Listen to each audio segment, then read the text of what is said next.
Hey everybody, it's ShadowStar here, and it is finally time for me to rank every episode in Series 5 of Modern Doctor Who. So, I have very mixed feelings about Series 5 compared to the Russell T Davies era, that's for sure. I still enjoy a lot of the episodes, but not to the level of the previous episodes. That being said, I don't truly hate any of them either, and that's the thing I'm going to start to problemize, is ranking gets difficult when some of them are a little boring and some are really good. But honestly, I appreciated certain episodes in this season more than I thought I would. That being said, let's get on with it with my least favourite episode, Flesh and Stone and Time of the Angels. Yeah, we're starting with a two-parter in the bottom of the barrel. I really have some issues with this episode. First off, it's the one where the angels physically move. Why did they do that? Blink was so brilliant where you've got the whole thing about the angels and you don't know what they truly look like. They're mysterious, they can't look at each other. That's the whole point. And yet there's that there's like a couple shots where you could see them actually moving. And then there's a bit where he says to Amy, walk like you could see. That's not how it works. A weeping angel can't choose whether to be stone. It's forced to be stone. If it doesn't have to be, it won't be. That's not... why did they have to ruin the angels?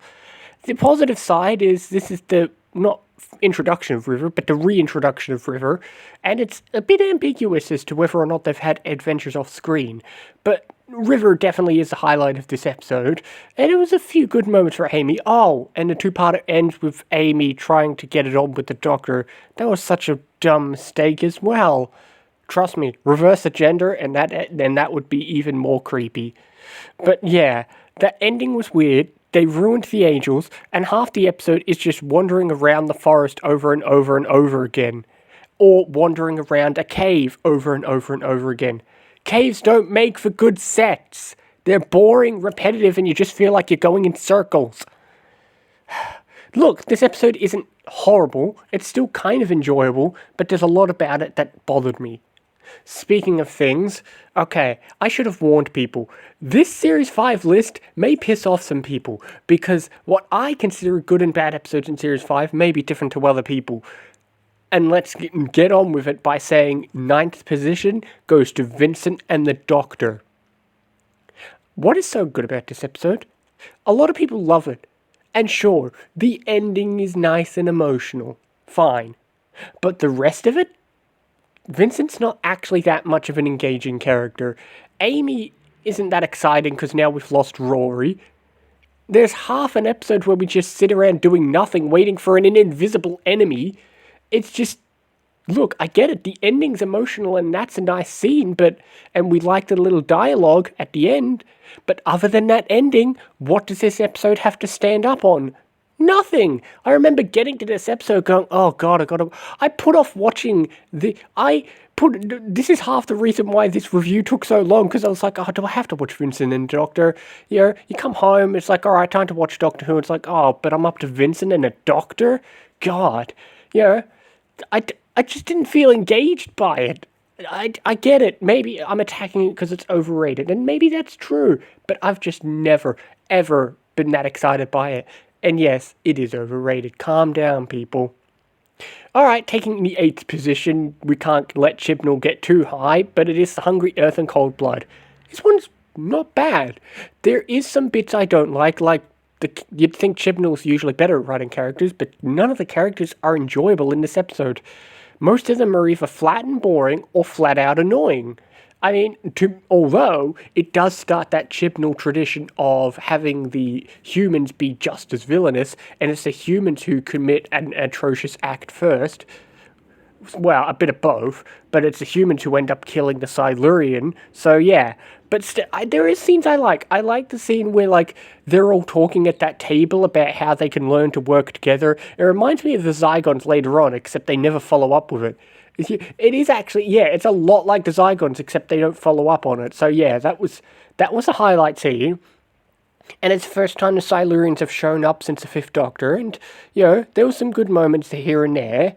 And that one scientist woman, at least, was enjoyable. The rest characters were annoying or boring, and it just kind of, just when you think, oh, and then of course it ends with Rory being deleted, the best character in this season. Oh well. Moving on, we got 7th place, The Lodger. I don't hate this episode. It's actually quite a nice, fun, enjoyable episode. I know some people aren't a fan of this episode and its sequel episode because of the actor, but I don't mind it, and I think it's quite an enjoyable episode. It reminds me of episodes like Boomtown or the Agatha Christie episode where they're a nice, light-hearted episode in amongst all the chaos, because the next episode after it is a finale, but it's a nice, light-hearted, easygoing, fun episode. It's a little comedy. It's just, I think you needed something like this after all the craziness that's happened in the previous few episodes. You had the emotional Vincent episode, you've got the finale, and you just got a nice, fun episode. And that's what this episode is. Alright, 6th position, Amy's Choice. I like this episode for what it did, and by that I mean it's got a cool villain. At least he's played very well. Like sometimes when I say a character's good, it just means they're played well. And of course, I like the concept of rather than having dreams within the dreams, it's which dream is real. And it was a fun little concept until you realize they're both fake, but it was still a cool idea nonetheless. So it might seem like there's nothing on the surface, but when you've got an interesting villain, or at least he's played interestingly, and you've got an interesting concept, it's nice. Rory had some good moments in this episode, but when you get down to it, the premise is basically, oh, here, I'm going to force Amy to realize she loves Rory. But hey, at least I think Series 5 was trying to especially after that misery that was the ending of the Angels episode, I think Series 5, it's like the second half of Series 5 is trying to remind us, no, we're not doing a Dr. Romance this time. Thank goodness for that. Alright, halfway time. It's time for the 11th hour. There's good moments, obviously. The good moments are the ending, like the bit where it's on a roof, the unveiling of the new TARDIS, which I really like the new TARDIS interior. It's got a lot of cool space. They walk up and down stairs. I enjoy this TARDIS interior. But the downsides, I don't care for the bit where he's with young Amelia. Young Amelia is a good actress, but I don't care for the whole... It just gets so silly and childish when he's trying out all the food. Like... Don't get me wrong, once he stops being serious and he's with a young Amelia, he does some good acting. But when he's being overly silly, I didn't care for that. And I never like when the 11th Doctor is overly silly. I get it, it's supposed to be his first his new regeneration, but still.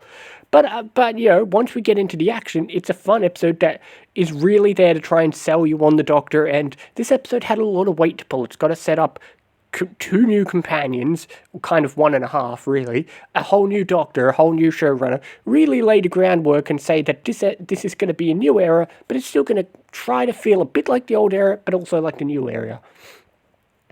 4th position, the finale, Pandorica and the Big Bang. This is a case of meh plot, but good characters. Like, the fact that villains are here is fun. The fact that, but then you realize is there no villain? Although you might find out there's a villain in the background later on.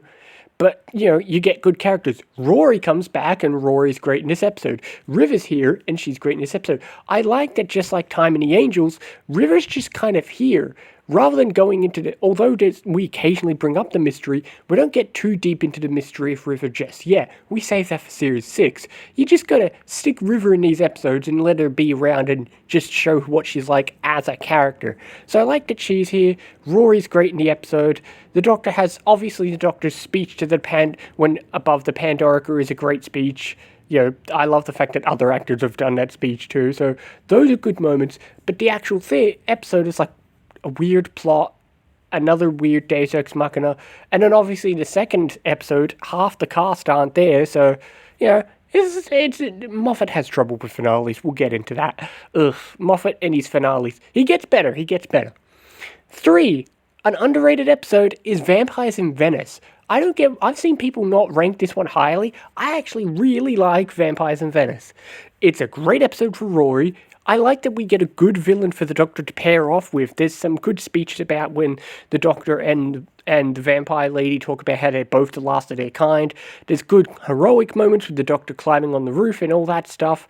Honestly, I feel like this is just perfect. It's not a grand scale episode. It's not a light-hearted episode. It's just like quintessential average Doctor Who. I don't mean average as in boring. I mean average as in it's got all the nice elements. It's not trying to overshoot. It's just good character moments with Rory and the Doctor. Good moments with a villain. Bit of everything. It's just what you need in a Doctor Who episode. And that's what Vampires in Venice is. And I think not enough people get it credit. I don't get what people are underrating this one for. Alright, second episode. The Beast Below. And to me, when I first watched this episode way back in the day, this was the episode that truly sold me on 11. I mean, he was alright in the first episode, but I think the ending of this episode really sold me on both 11 and Amy. The ending is really what sells it. And throughout the episode, Amy does really well too. If the first episode is trying to sell you on the Doctor in his new era, this episode is trying to sell you on the companion. And Amy does a great job as a singular companion in this episode. Has a cool plot, has a nice ending that really captures the Doctor's character and shows how well Amy understands him. So all in all, I feel like this is like, if you were to write the perfect Doctor episode to say let's catch the audience in and say this is exactly what Doctor Who is like, it both reminds you that yes, you're still watching the same show, or brings you in if you're new to the show. So I think this Beast Below deserves more credit. And then again, I don't know how people feel a lot about these episodes, but honestly, I think Beast Below has a lot going for it. All the characters are interesting. The pacing is good. Amy's great in it. The ending's great in it. Everything works perfectly. It feels a great episode to really pull you into this new era. And that leaves, in top position, Victory of the Daleks. Maybe it's just because I like a bit of history. Maybe it's because I like the fact that we have Winston Churchill and the whole World War II era stuff. But I really like it. And I actually really like the Daleks in this episode. I think this one's a bit underrated and not as a Dalek story. And I like it. Obviously, yes, it's kind of playing off or basically ripping off the premise of Power of the Daleks, at least with the whole Dalek serving the human.